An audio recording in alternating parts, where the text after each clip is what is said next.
Hello everyone, Marco Sobrevinas, broker from GTA Home Living, powered by Real Estate Homeward. July showed a dramatic change upwards in Toronto for real estate. As always, what's really happening is revealed in the details. How does this affect you if you're a buyer, seller, or homeowner who's interested in what's happening to the real estate market? Let's get into it.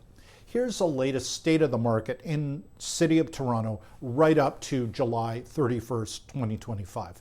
For this video, I'm focusing on Toronto only, which means Central Toronto, Etobicoke, Scarborough, and North York. As I work all over GTA as well, I'll analyze Halton, Peel, York, and Durham regions in upcoming videos.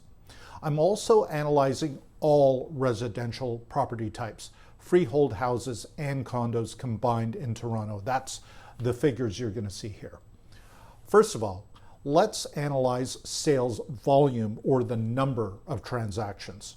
For most spring and summer sessions in Toronto, the peak sales volume usually occurs in May or June, sometimes both.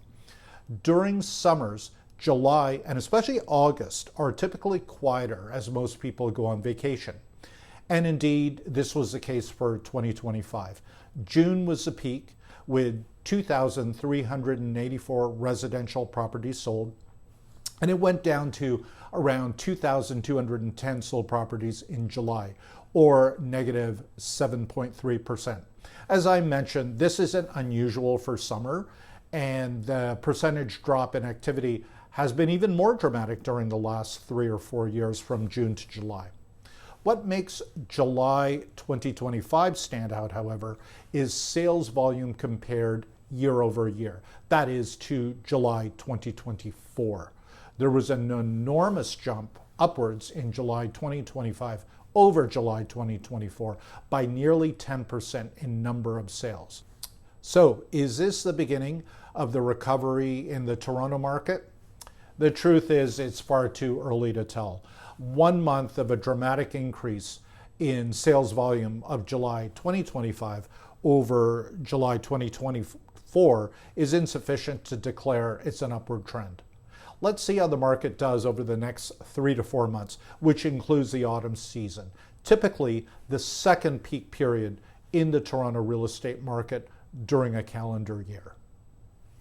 Switching gears now to market value, or actual sold prices in the City of Toronto. From June 2025 to July 2025 was a month-over-month drop of negative 7.9%. June's 2025 average sold price was $1,130,308. July dropped down to $1,041,330. This is seasonally typical as well as we get into the summer holiday months. Both sales volume and average selling price go down. In 2024, that month-over-month drop was negative 6.7%, and in 2023, it was negative 8.1%. So it's nothing unusual. A more important value is our year-over-year figure. Market value is down negative 4.8% over last year. July 2025 was $1,041,330, whereas last year, July 2024, it was higher at $1,094,497. A less than 5% drop in market value year over year isn't a crash, but that price is low enough that it's changing buyers' attitudes, and they are starting to come off the sidelines to buy. I believe that slightly lower price average of negative 4.8% is what accounts for the nearly 10% increase in sales volume during July. Contrary to popular belief, the market hasn't been steadily declining in price when it comes to year-over-year comparisons. Market value prices were up during January to March in 2025. Each month was plus 4.1%, plus 3.3%, and plus 0.6%. Let's look at this from both buyers and sellers' perspective and what's now happening at the ground level. Starting with buyers. With market values lower in the single percentage digits year over year, it can make a small difference in the cost of monthly mortgage payments for the typical Toronto buyer. For most buyers, you're likely looking at less than a $200 savings for monthly mortgage payments. That's one factor for motivating buyers to get back into the market: affordability. Another factor, most buyers have accepted the current interest rates. We've all seen the Bank of Canada rates go down over the past year, which helped. With inflation at only 1.7% for July and higher bond yields, there's also an acceptance the interest rate likely won't go down much before the end of 2025, if at all. Rather than waiting for further interest rate drops, buyers are working with the current rate and buying. The on-again, off-again trade war with the US had made a lot of buyer hesitation during the spring market, but it's become background noise to most of the buyers I've spoken to now. Lower prices is more important to buyers to motivate them to get out and buy. From the seller's perspective, as the months go on, sellers are starting to adjust to the current market values. The peak value of winter 2022, just before the first interest rate hike 3.5 years ago, that's now becoming a distant memory, and I'm finding there's less expectation of achieving those prices from sellers.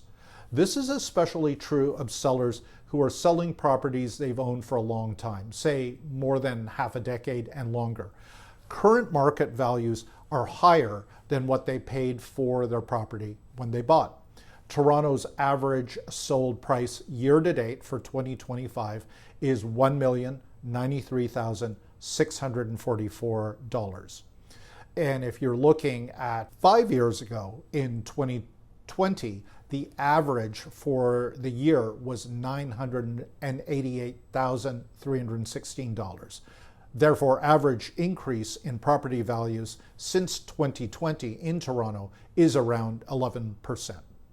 Sellers who are still expecting higher sold prices have terminated or suspended their listings. They're betting that the market price will rise this autumn or next year and have removed their property from MLS for now.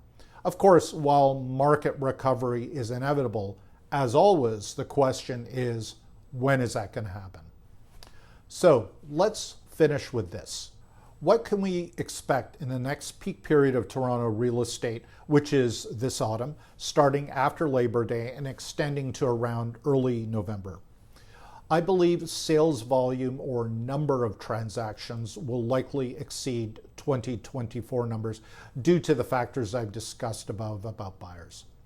Autumn sales volume will also exceed July and August 2025 numbers, but that's a seasonal occurrence and is expected. No surprises there.